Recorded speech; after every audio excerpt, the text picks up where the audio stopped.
This video is brought to you by Osmocote, the Planters plant food.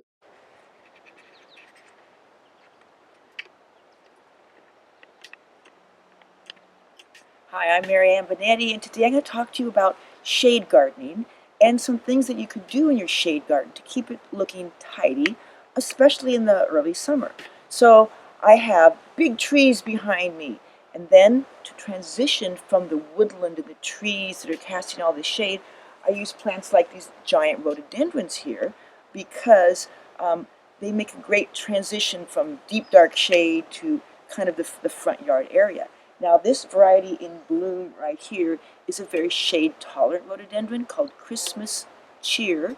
Christmas Cheer, not all rhododendrons like the shade. Rhododendrons with larger leaves and lighter colored blooms that are white or pink tend to bloom better in the shade. Now I've also used a ground cover, and the ground cover here is a lamium, a golden lamium, and that is a ground cover plant that likes the shade. I chose this very specific golden lamium called lemon slice.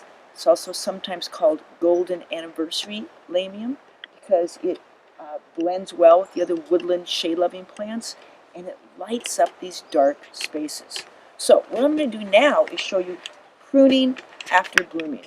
Once your rhododendrons are done blooming, and here you can see part on this rhododendron shrub here, here's a faded bloom. So this is a rhododendron that has already flowered. You can pluck off the faded blooms. That's a lot of work, especially on rhododendrons this size. So what I like to do is when they're done blooming, I just go in with my clippers, and I'll just follow a branch, reach in, and prune off this new growth. So I'm pruning off the dead, but also the new growth. I'm cutting all the way back into the woody stem. What this does, it's kind of called grab and grow. I grab one that's sticking out, reach my hand in and prune. And what this does is it keeps the rhododendron a little bit sheared back, but in a more natural way than if I was going to actually use a hedge trimmers or something like that. Because I want to keep this all very natural, and you see this is a rhododendron that didn't bloom. This one tried to bloom, but then we had a very late snowfall. So it's okay to just get in there and cut off anything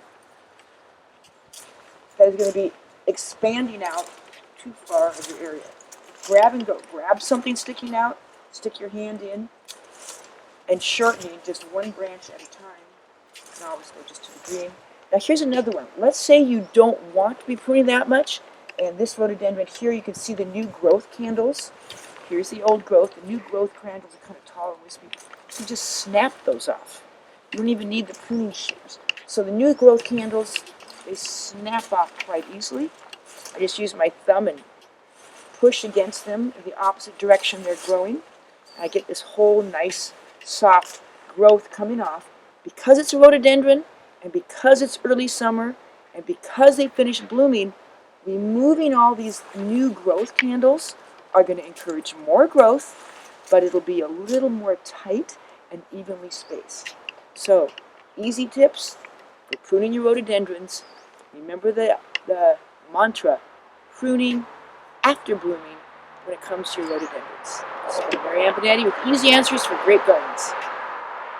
If you enjoyed these gardening tips, subscribe to our channel so you can get updates on new videos and stay in the know about all things gardening. Click the red subscribe button below.